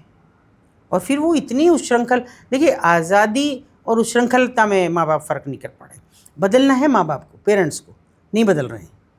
वो कहते हैं बच्चे आज़ादी चाहते हैं, अब तो बच्चे आज़ादी, ये आज़ादी है, ये उच्छृंखलता है। लेकिन दीदी एक बात यहाँ पे आपको मैं रोकूंगा कि माँ बाप कहाँ तक देखेंगे। मैं जहाँ पे मेरा घर है वहाँ पे कई कॉलेजेस हैं, हाँ, इंजीनियरिंग कॉलेज और हाँ, मेडिकल कॉलेज, हाँ, और जब मैं देखता हूँ सैटरडे संडे को ऐसी ड्रेसेस और वो बन के, अब वो सुनने में आता है कि कॉलेज गर्ल्स ये सब कामों में इन्वॉल्व हो गई हैं। अब माँ बाप तो बेचारे कहीं बिहार या कहीं और तो रह रहे हैं 500 किलोमीटर। वही मैं कहना चाहती हूँ सौरभ जी कि ऐसा क्यों। मेरठ एजुकेशन हब है, मुरादनगर एजुकेशन हब है, मोदी नगर एजुकेशन हब है जी, फिर दिल्ली नज़दीक है। हाँ। तो क्यों आपकी बच्ची जा रही है हैदराबाद, क्यों बेंगलोर जा रही है, आपका बेटा जा रहा है, यह एडमिशन क्यों नहीं दिलाते आप, यहाँ क्यों नहीं कराते, यहाँ क्या है ऐसा, और वहाँ का बच्चा यहाँ आएगा पढ़ने। ये बात मुझे समझ नहीं आती है। ये काउंसलिंग क्या है, ये क्या नया शुरू किया कि आज ही अभी तो एडमिशन वो तो हो गया हमारा, फाइनल हो गया, बस काउंसलिंग रह रही है। काउंसलिंग ये कौन सा कॉलेज चाहिए, 4 कॉलेज आपसे भरवा रहे हैं, आपकी मर्जी, आपने लिख दिया बंगलौर में, आपने लिख दिया हैदराबाद, आपने लिख दिया बड़गांव, आपने यहाँ लिख दिए सब, क्यों यहाँ क्यों नहीं पढ़ सकते। मैं देखती हूँ नेशनल लॉ कॉलेज में हमारे यहाँ की लड़कियाँ और लड़के पढ़ने जा रहे हैं, क्यों यहाँ हमारे यहाँ लॉ नहीं है। हमारे यहाँ तो कानून पढ़े हुए लोग राज्यपाल तक हुए हैं, बड़े बड़े मंत्री संतरी हुए हैं सब, तो क्यों नहीं जा सकते आप, नॉर्मल आप कॉलेज क्यों नहीं ज्वाइन कर सकते। सबसे बड़ी जो खराबी हुई है, सॉरी मुझे नहीं पता, मुझे लोग कहते हैं कि अभी उन पिम्प से तो बच गई इतने बड़े एक्सीडेंट के बाद भी। ये जो बड़े लोग हैं इनसे पंगा ले रही हूँ, ये नहीं छोड़ेंगे। ठीक है, मत छोड़ो, अब तो उम्र ही नहीं रही छूटने की, मार दो कभी भी। अब क्या है, ये जो प्राइवेट कॉलेज है ना, ये आपको क्या परोस के दे रहे हैं? आपकी फीस के बदले खुली छूट। मैं अपने शहर की अगर बात करूं तो एक रोड है कि अगर उसमें निकलते, मुझे लगा एक दिन एक बच्चा मेरे साथ था और मुझे लगा अरे बड़ी कौन सिगरेट पी रहा है, कौन सी। मैंने उससे पूछा तू पीता है क्या? अरे मुझे मत कहो, मुझे घूम फिर के मेरे पे का वहाँ से यहाँ तक ये सब लड़के लड़कियाँ पी रहे हैं, ये जितने खोके और ये सब लग रहे हैं ना, इन पे ही सिगरेट पीने आए। और बड़ा कॉलेज है, वो कॉलेज से निकले हैं, अब ये सिगरेट पी रहे हैं, शराब पी रहे हैं, एक हाथ में इनके शराब है, एक हाथ में खुलेआम। अच्छा। अगर मेरे जैसा छोटा शहर इतना ख़राब हो रहा है तो फिर बड़े शहरों की तो बात ही मत करो। क्यों भेज रहे हैं आप? हाँ, पढ़ाई करके क्या करना है आपको? कुछ एक कॉलेज का भी एक किस्सा बता रही थी आप। एक कमेटी सब गठन का हो गया है कुछ सालों से कि आंतरिक समिति बनती हैं जिनमें सेक्सुअल हैरेसमेंट के खिलाफ, चाहे वो फैक्ट्रीज हों, कॉलेजेस हों, एनजीओज को भी, अगर 10 से ज़्यादा कर्मचारी कहीं हैं, महिला पुरुष इक्वली, तो वहाँ पे आंतरिक समितियाँ बनानी पड़ती हैं जिसमें एक एनजीओ को भी रखा जाता है जी, महिला कर्मचारी वर्कर। मैं ऐसी बहुत सारी कमेटीज़ में, हालांकि होता कुछ नहीं उन कमेटीज़ में, पर फिर भी एक दिन एक कॉलेज, बड़ा कॉलेज मुझे फ़ोन करता है उसका एडमिनिस्ट्रेशन कि आप आ जाओ, बड़े मुश्किल में फंसे हैं हम, और पुलिस हमें ही उल्टा कुछ का कुछ कह रही है। अच्छा। और जिसने शिकायत की है वो बंदा थाने में बैठा है। अच्छा। भैया काफ़ी दूर था वहाँ से कॉलेज में, गई फिर भी। मैंने कहा क्या हुआ? बोले जी एक बंदा वहाँ शिकायत कर रहा है थाने पे हमारी, और ये कह रहा है कि इनके कॉलेज की लड़कियाँ, जिनमें मेरी बेटी भी है, और मुझे अभी के अभी उन्हें निकलवाना है बस, वरना मैं इस कॉलेज का आज वो हाल करूँगा कि ये ज़िंदगी में कभी इनके पास कोई बच्चा एडमिशन को नहीं आएगा। अच्छा। रिपोर्ट लिखो मेरी। हाँ। मैंने खैर सच्चों से बात की, मैंने कहा भाई साहब अभी मत लिखो, थोड़ी देर टाल दो, बच्चियों का प्रश्न है, अगर बच्चियाँ निकल जाती हैं उसके बाद आप कॉलेज प्रबंधन का कुछ भी करो, मुझे कोई फ़र्क नहीं पड़ता, कुछ भी। लेकिन मैं चूँकि कॉलेज प्रशासन कैंपस में नहीं हो रहा है, जहाँ भी ये बता रहे हैं, इन सज्जन को भेज दो कि मैं चल रही हूँ, और आप भेजो एक दरोगा जी को भेज दो। उन्होंने मान लिया, मैं भेज रहा हूँ। हम गए उस कॉलेज, उस जगह पे, हड़कंप तो मच गया, बड़ी साइलेंटली किया, और वो भी बिना वर्दी के हमने बुलवाए थे। तो थोड़ा ऐसी कॉलेज से भी थी 2-3 टीचर्स भेजी उन्होंने। क्या होटल था, क्या था? होटल बहुत बड़ा। अच्छा। हाँ, हम गए, हमने कहा भैया जरा कमरे खुलवा दो। उसने बता दिया था मैं सटीक कहाँ है मेरी लड़की, या तो उन्हें अपनी लड़की पे डाउट था या क्या था मुझे नहीं मालूम। 12 लड़कियाँ निकली। 12? अच्छा। और ऐसे नर पिशाचों पे शर्म, इतने मोटे मोटे आदमी, वो 50 साल का, कोई 55 साल का, बाल नहीं है सिर पे, और जवान लड़कियां उनके साथ, कॉलेज गर्ल्स। क्या है, जानती हो इन्हें? नहीं। जबकि मुँह ढकवाए, साइलेंट मोड में किया वो बिल्कुल। ये लग पाया भी कॉलेज प्रशासन और हमें केवल पता था। हमने होटल को कह दिया तुम्हारा नुकसान नहीं करेंगे, इसलिए नहीं करेंगे क्योंकि हमें बच्चियाँ बचानी है। अच्छा। हमारा तुमसे मतलब ही नहीं है कि तुम क्या कर रहे हो और क्या नहीं, तुम्हें भगवान देगा सज़ा जो देनी होगी। वो आदमी ने मुझे बताया पूरा कि देखो रैकेट कैसे चल रहा है। एक औरत है, पैर खराब है उस औरत का, उसका पति है, वो लड़की वो कॉलेज से कहीं ना कहीं अटैच है। अच्छा। कैसे हमें नहीं मालूम। हाँ। कॉलेज आती जाती है वो रेगुलर, उसका हस्बैंड उसे गाड़ी में लेके आता है, वो फौजी है रिटायर्ड, और फिर वो लड़कियों को फंसाती है। मैंने कहा आपको कैसे पता ये सब? बोले मैं बहुत दिन से रेकी कर रहा हूँ इस सब चीज़ की, अपनी बेटी कर रहा हूँ मैं, और किसी की नहीं कर रहा। अच्छा। हाँ, क्योंकि मुझे इसके हाव भाव सही नहीं लग रहे थे। मेरी बीवी हालांकि मुझे बराबर डांट रही है कि तुम बच्चों को आज़ादी नहीं देता मैं ऐसी आज़ादी। हाँ। तो मैं करूँगा ये, और उसमें मुझे पता लगा कौन कौन इन्वॉल्व है, मैंने पूरा निकाल रखा है ये। हाँ। मैंने कहा वो सब छोड़ दो, आपको निकाल रखा, अपनी बेटी को लेके जाओ, क्योंकि मुकदमा होगा तो बड़ी बात हो जाएंगी। अब वो देखिए कौन लोग हैं, ना उनको होटल वाले जानते हैं, ना कॉलेज वाले जानते हैं, ना लड़कियां जानती हैं, केवल कोई आदमी है कॉल पे करता है, और उस आदमी का नंबर हर उस आदमी के पास है जो इस तरह का है, और वो दिल्ली टू देहरादून मसूरी घूमने जाता है तो रास्ते में रुकेगा, मेरठ में रुक के जाएगा, हाईवे पे कहीं भी, किसी भी होटल में। अच्छा। ये कोई एक की जगह की बात नहीं है, किसी भी होटल पे रुकेगा और उसको वहाँ सप्लाई प्रोवाइड करा दी जाएगी। ओके। और रही सही कसर आपके ओयो पूरी कर रहे हैं। हर ओयो में घंटे भर के हिसाब से आप ले लो कमरा। लड़के लड़कियां जाते हैं कॉलेज के। तो इसलिए मैंने कहा कि माता पिता की जिम्मेदारी, अगर वो पिता जागरूक ना होता सख्ती ना करता। हालांकि उसने हमारे सामने उनको 2-3 थप्पड़ मारे, मैंने कहा घर जाके करना सब। अभी मीडिया में जितना जल्दी हो सके उतना जल्दी निकल जाओ, क्योंकि अगर अखबारबाजी हो गई, अब मुझे किसी ने खड़ा देखा तो देखो मैं थोड़ा सा इस मामले में मेरा बदनामी है कि वो तुरंत आ जाएंगे, दीदी बताओ क्या हुआ है, जाओ आप। सब लड़कियों को भेजा, पुलिस ने इनको स्कूल प्रशासन को दिया। मगर मैं उस बाप को सैल्यूट करती हूँ कि उसने अपनी बेटी के साथ साथ और भी लड़कियाँ बचाई। तो ऐसे और माँ बाप क्यों नहीं करते? क्यों आप दूसरी जगह भेज रहे हैं? अगर मेरे यहाँ इतनी बड़ी यूनिवर्सिटीज़ हैं तो अपने ही शहर में पढ़ाओ ना। बाहर के बड़े खुश होते हैं जी, बाहर गए हैं। अभी मेरे पास इंटर्नशिप के लिए बच्चे आते हैं, एक लड़की कह रही मेरा हैदराबाद हो गया। हाँ बेटा हो गया, बड़ा अच्छी बात है। यहाँ कोई दिक्कत थी? क्यों नहीं, वहाँ की पढ़ाई अच्छी है। पढ़ाई तो किताब तो वही होगी। इनका कुछ और तो 2 और 2 4 के अलावा 2 और 2 6 तो नहीं हो जाते होंगे वहाँ। तो वो हंस के बोली कि आप ऐसे ही कहती हो। मैं कहा चल तुम्हारे घर वालों काउंसलिंग में वही आया मेरा, बहुत अच्छी बात है भैया जाओ। इसमें दीदी संस्कार की भी बात हो जाती है। अगर संस्कार घर से अच्छे हैं, बच्चा अच्छा है तो कहीं भी जा सकता है, कहीं भी जा सकता है। विश्वास तो आपको देखिए, विश्वास शहर में भी रह के टूटेगा, बस और दुनिया किसी कोने में चले जाए, अगर उसको नहीं विश्वास रखना है तो वहां भी टूटेगा। नहीं, वो मैं ये कहना चाहती हूँ माँ बाप से उसी बात को कि आप उन्हें संस्कार दीजिए, व्यवहार दीजिए कि बेटा हमारी इज्जत तुम्हारे हाथ में है। अभी किसी महिला को मैं सुन रही थी, देखिए मैंने सुना, उन्होंने हालांकि बहुत बड़ी सोशल एक्टिविस्ट हैं, अच्छा, उम्रदराज हैं। उनका कहना ये था कि मतलब बहुत थोड़ा ख़राब तरीके से कि हमारे जिस्म में किसने हमारी इज्जत को रख दिया। हमने कभी इजाज़त दी कि आप हमारे जिस्म के साथ हमारी इज्जत, अपने परिवार की इज्जत को जोड़ दीजिए? ये तो कोई बात नहीं हुई।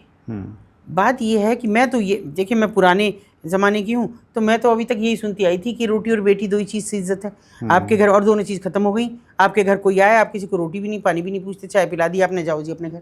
और हम मैं तो आज भी ये मैं बहुत सब चीज़ों को इग्नोर करके चलती हूँ। मेरे घर कोई आया, अगर वो बिना खाना खाए गया मेरे बाद भी, तो इससे बुरा कुछ होगा नहीं। क्यों नहीं आप अपनी बेटियों को सिखा रहे कि बेटी हमारी इज्जत तुम्हारे हाथ में, अगले घर भी जाना है?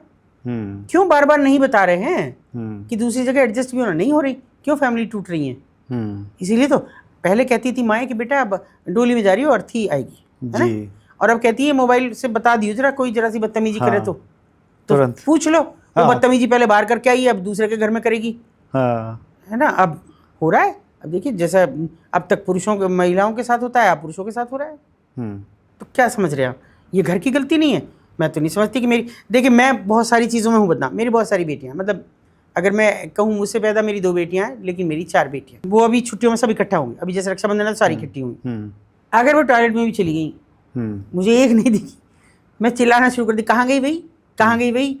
एक ने आगे कहा हम अब शादीशुदा हैं अब भी। हाँ, मैंने कहा भैया यहाँ ही हो, मेरी जिम्मेदारी है। तो कहाँ चले जाएंगे? भाई ना जाओ, मेरी तो आदत है ये, पूछूंगी मैं कहाँ गई। जब मैं लड़के को पूछ रही हूँ, मुझे वो 15 मिनट नहीं निकलता है, मैं आवाज़ लगाती रहती हूँ, अब भैया कितनी देर रहेगा अंदर, बाहर आ जा, मोबाइल लेके गया क्या? क्योंकि बहुत सारे खतरे हैं हमारे सामने। क्या फ़र्क पड़ रहा है आपको बच्चों का दोस्त बनने में? मत बनो डिक्टेटर। मैं तो दोस्त बन के कहती हूँ, मुझे भी दिखा दे भाई, कभी मैं फ़ोन में देख लूँ क्या चीज़ है। अभी मेरे देवर का बेटा मेरे पास रहता है, मैं पूछती हूँ उससे, भैया मुझे भी दिखाइए जरा क्या है, क्या देख रहा था? पिताजी मैं क्या देखूंगा? तो मैंने कहा मुझे भी दिखा दे, मैं भी देखूंगी, चल दोनों लेट के देखेंगे क्या चीज़ देख रहा है। नहीं देखेगा फिर पता है कि बाद में भी चेक कर लेगी कुछ ना कुछ। और मैंने कहा सुन भाई, मैंने एक ऐप देखा है जिससे लॉक खुल जाता है। अच्छा, क्या रहने दो, मुझे बेवकूफ़ बना रही हो। मैंने कहा ना बेवकूफ़ ना बना रही मैं, भैया खुल जाओ, मैं खोल दूंगी तरह। तो मेरे बच्चे लॉक ही नहीं लगाते, ले ये पड़ा है जो करती हो। और ऐसा नहीं, और देखिए मैं नहीं दे पाई समय अपने बच्चों को, बिल्कुल नहीं दे पाई, लेकिन प्रभु की या उन महिलाओं की दुआएं हैं कि मेरा बेटा साइंटिस्ट है और विश्व की टॉप 10 AI कंपनीज़ में से उसकी एक है। हिंदुस्तान की AI में उसकी पहली है कंपनी। तो मैं सोचती हूँ उन्हीं का है ये। और गांव में, मैं ठेठ देहात में रहती हूँ, जहाँ आज भी सिर ढक के निकलती हूँ, बड़ा बुजुर्ग है तो पर्दा करके निकलती हूँ, उससे मेरा कुछ घिस जाता है।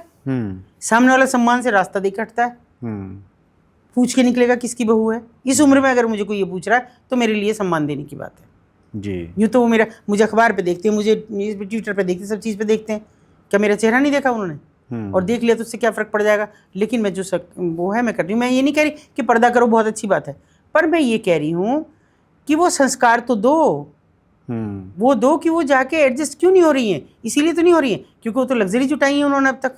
अब वो लग्जरी अगर वहाँ नहीं मिल रही है तो फिर तो झगड़ा होगा जी, बिल्कुल ना। तब बेटियाँ देखती थी कि माँ से कह दें ये चीज़ मिल जाएगी, पापा से कह के दिलवा देगी। अब तो वो खुद से ला के कहेंगे ये लाए हम, पूछ नहीं सकते आप कहाँ से आई ये पैसे, आपने 50,000 का कोई चीज़ खरीदी, कहाँ से आई भैया, नहीं कोई पूछता। मैं अभी एक दिन बच्चा था मेरे पास, ऐसे ही काम करता है मेरे पास, मैंने कहा भाई तेरे पास तेरी जेब में मुझे 200 रुपये दिखे अभी, ये कहाँ से आए? मेरा बेटा आया हुआ था, मम्मी क्या है ये, 200 रुपये के लिए पूछोगी? भैया मैं तो 2 रुपये के लिए पूछूंगी, जेब में जब मैंने नहीं दिए तो कहाँ से आए? फिर कोई गलत जगह से आए होंगे ना। तो फिर उसने मुझे याद दिलाया था जी वो पैसे थे आपने दिए मुझे, मैं देना भूल गया आपको। ये बात ये नहीं है, अब उन्हें उनकी आदत में शुमार हो गया कि वो पूछेंगी ऐसे। आप क्यों नहीं पूछ सकते भाई अपने बच्चों से? क्यों नहीं पूछ सकते कि आपको, आप इतना खुला देख रहे हैं, आप इतनी खुली सब चीज़ें, या वो जो लड़कियां जो होटल में पकड़ी गई उनके पेरेंट्स ने क्या उनकी पढ़ाई छोड़ा दी होगी? मैं आपको 100% श्योर करती हूँ कि नहीं छोड़ाई होगी, क्योंकि वो रुकी नहीं होंगी। हाँ, उस बाप ने ज़रूर कुछ किया होगा, मैं पीछा किसी का नहीं करती फॉलो अप ऐसे लोगों का। अच्छा, उन लड़कियों ने आपसे नहीं कहा कि आप कौन, क्यों आ गई? कैसे कहेंगी? ये तो हम बालिग हैं। अरे पूरा कॉलेज प्रशासन खड़ा है उनका। अच्छा, कैसे कहेंगी? मुंह ढक ढक के वो निकल रही है, और मैं उन्हें बराबर कह रही हूँ मीडिया आ गया तो तुम्हारी बदनामी हो जाएगी, भाग जाओ सारी यहाँ से। मैं किसी की शक्ल नहीं देखना चाहती, मैं तो देखती नहीं। मुझे उस बाप की बेटी मिल गई और मैंने उनको सैल्यूट किया, मैंने कहा मैं आपको सैल्यूट करती हूँ। अच्छा, आपकी आपकी बदौलत 12 भी और मिली। मैंने कहा और पढ़ाई मत छुड़ाना, चाहे घर से पढ़ाओ, निगरानी में पढ़ाओ, पर ध्यान रखो बस। तो ये क्यों छोड़ दिया हमने? और जब हमारे ज़माने में हमारी माँ हमको ये कह रही है ऊपर नहीं देखना, इतनी सी हिदायत है, हम क्या ऊपर देख के ऊपर चले जाएंगे? लेकिन फिर भी है हिदायत। और आज आप सब कुछ देख रहे हैं, OTT पे बैठ के देख रहे हैं, आप मिर्ज़ापुर देख रहे हैं, आप आश्रम देख रहे हैं, आप इतनी गंदी, और जो एक वर्ग है वो देखता भी है, वो पंचायत भी देखता है, वो ग्राम चिकित्सालय भी देखता है, वो अभी बकैती आई है कल परसों, मैं सबको कह रही हूँ। अपने उस जो मेरा बेटा मेरे पास एक रहता है भतीजा, मैं उसको भी कहती हूँ जरा बकैती देख लेना मेरे जाने के बाद में। तो दिखाओ ना, वो चीज़ें खूब फेमस हो रही हैं, लोग अच्छे से देखते हैं, लेकिन क्या देख रहे हैं आप? मिर्ज़ापुर में देख बड़े कि कालीन भैया, और ये क्या दिखाया कि ससुर के साथ भी सो रही हैं, पति के साथ तो है ही फर्ज, और सोतेले बेटे के साथ भी, और प्रेमी का बच्चा पैदा कर रही हैं। क्या कहना चाहते हैं? क्या हिंदुस्तानी सोसाइटी को कहाँ ले जाना चाहते हैं? कौन सी दुनिया में आ गई, कहाँ आ गए हम? मैं एक बात सब जगह दोहराती हूँ, पीयूष मिश्रा ने एक शब्द कहा है, एक लाइन की है, पता नहीं आप जानते हैं, उन्होंने कलाकार हैं, जैसी बची है वैसी की वैसी बचा लो ये दुनिया बस।